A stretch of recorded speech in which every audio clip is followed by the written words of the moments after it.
तो आखिर क्या कारण है? क्या कभी पहले कभी एक वेग थे भी या हमेशा से टूटते चले आ रहे हैं? तो हम जब हिसाब लगाने बैठे तो हमने ये पाया, अरे भाई 500 साल पहले तो इस भारत में एक भी सिख नहीं था, एक भी सिख नहीं था, क्योंकि गुरु नानक का जो बर्थ है वो 500 साढ़े 5 साल पुराना है, और जो उनके बाद में 10 गुरु आए, उन्होंने जो सिखिज्म बनाया सबसे लास्ट वालों ने, तो 500 साल पुराना सिखिज्म है। इसका मतलब पूरी दुनिया में सिख नाम ही नहीं था, कहीं से सिख नाम की कोई कम्युनिटी नहीं, कोई मत नहीं, कोई समुदाय नहीं। फिर देखा कि भाई ये जो कबीरदास जी हैं या जो रविदास जी हैं, इनका कब से है? तो इनका भक्ति काल से पता चलता है कि ये अभी 700 साल पुराने रहे हैं। 700 साल पहले एक भी भारत में ना कोई रविदासी था, ना कोई कबीरदासी था, और ना कोई गुरु घासदास था, ना ही कोई गार्ड के साहब का मालिक था, क्योंकि गार्ड के साहब का तो बाबा साहब के साथ है। तो इसका मतलब ये है कि उससे पहले ये क्या थे? जब यहाँ गुरु घासीदास ही नहीं, जब यहाँ कबीर साहब ही नहीं, जब यहाँ रविदास ही नहीं, तो रविदासी कैसे हो गए?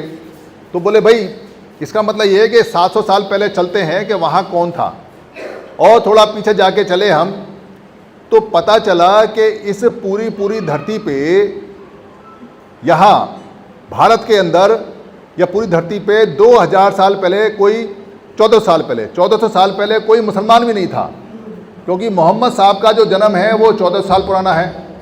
तो कोई मुसलमान ही नहीं था पूरी दुनिया में, एक भी मुसलमान नहीं। 1400 साल पहले मुसलमान वहाँ उन्होंने ईमान लेके आए, मुसलमान बने, और यहाँ 7वीं सदी में यहाँ आए थे। तो इसका मतलब यहाँ कोई मुसलमान भी नहीं था, पूरे भारत में नहीं, दुनिया में नहीं। तो और थोड़ा पीछे चले तो पता चला कि जो जीसस हैं, यानी कि ईसा मसीह हैं, उनका जो जन्म है वो अभी क्या चल रहा है 2024, तो 2024 साल पहले का था, उनके जन्म से चलता है डेट।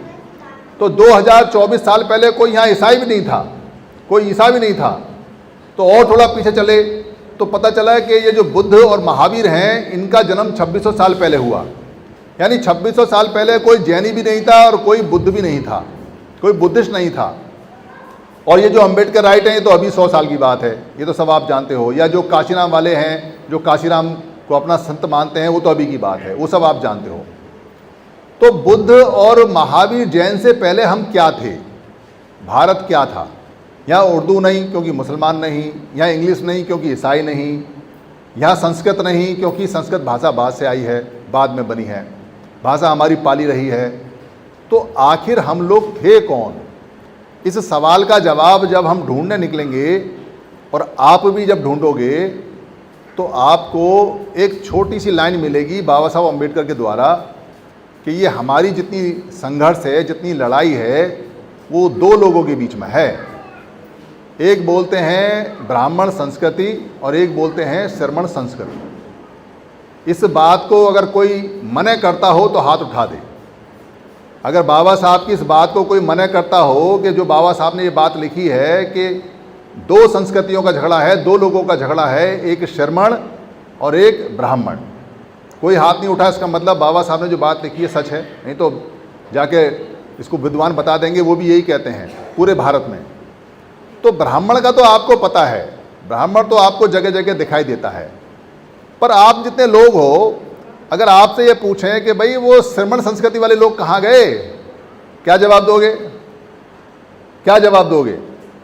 ब्राह्मण तो दिखाई देता है, पर श्रमण संस्कृति वाले कहाँ गए? जब बाबा साहब ने बात लिखी है और वो बात सच है और वो झूठ नहीं है, और दो संस्कृतियां हैं, और आप खुद भी कहते हो कि ब्राह्मण तो 3% है, तो 97% लोग कहाँ गए? आप खुद कहते हो कि ब्राह्मण 15% ये मिला लो जो उसकी विचारधारा में है, तो 85% लोग कहाँ गए? तो श्रमण शब्द इस्तेमाल नहीं करते हमारे लोग। हमारे लोग क्या इस्तेमाल करते हैं? खटीक, पासी, धासु, धानुक, चमा, चूड़ा, चुट्टा, पुट्टा, पता नहीं 6700 नाम है, मुझे तो याद नहीं रहते। पर मुझे एक नाम याद रहता है, श्रमण। कोई मुझसे पूछता है कि आप कौन हो, तो मैं कहता हूँ भाई तू कौन है? तो वो कहता है जी हम तो ब्राह्मण हैं। तो हम कहते हैं हम श्रमण हैं। कह रहा जी आपकी जात क्या है? तो मैं पूछता भाई तेरी जात क्या है, तू बता दे। तो कह रहे हमारे अंदर तो जात नहीं होती। ये बात सच है, ब्राह्मण में जात नहीं होती। तो हम कहते हैं हम तेरे बाप हैं, हमारे अंदर तो कुछ भी नहीं होता, बस एक ही शब्द है श्रमण। और हम इसलिए बाप हैं क्योंकि नाम हमने तेरा दिया है। तो कहते हैं तुमने नाम कैसे दिया है? यार भाई नाम हमने इसलिए दिया है क्योंकि हमारा जो नाम था पुराना वो था समण, पाली में, जिसको संस्कृत करके श्रमण बोलते हैं। और समण का मतलब होता है समता में रमण करने वाले लोग, जो कि भारत में सारे थे। और वम का मतलब होता है विपरीत लोग, समता के विपरीत वम।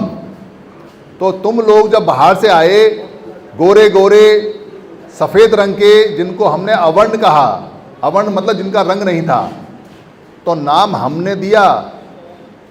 हमने कहा कि तुम वम लोग हो, तुम्हारी भाषा उल्टी, तुम्हारा क्रियाकलाप उल्टा, तुम्हारी संस्कृति जीरो, तुम्हारे पास कोई कल्चर नहीं, कोई संस्कृति नहीं, तुम्हारा रंग सफ़ेद, तुम्हारी हाइट पतली नाक के छोटे से ऊपर से आए पहाड़ों से, तुम्हारे बाल हमारे उल्टे, हमारे काले, तुम्हारे अलग तरह के, तुम्हारा रीति रिवाज उल्टा, हमारा कल्चर समता पे आधारित, तुम्हारा कल्चर जो तुम लेके आए साथ में वो कैसा, लड़ाई पे आधारित।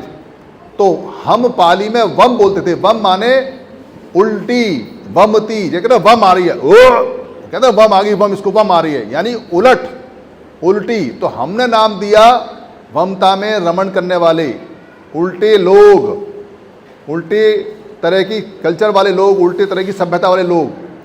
तो बाप कौन हुआ? जो नाम रखता है। तो नाम किसने रखा? जोर से बोलो, नाम किसने रखा?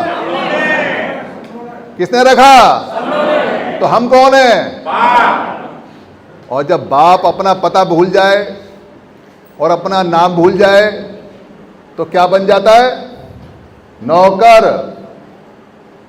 देश चला गया, कल्चर चली गई, भाषा चली गई, महापुरुष चले गए, जमीन चली गई, खेत चले गए, जानकारी चली गई, राजा की जो पदवी थी वो चली गई, सेनापति की पदवी थी वो चली गई, ये विश्व गुरु की पदवी बची हुई है जो बुद्ध के नाम है, ये भी खिसकने वाली है।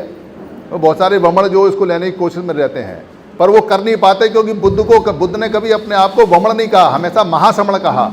ये थोड़ी मुश्किल होती है कि बुद्ध को महावमण कैसे कहें, वो तो महासमण हैं। इसलिए ये ओरिजिनल भाषा का नाम है।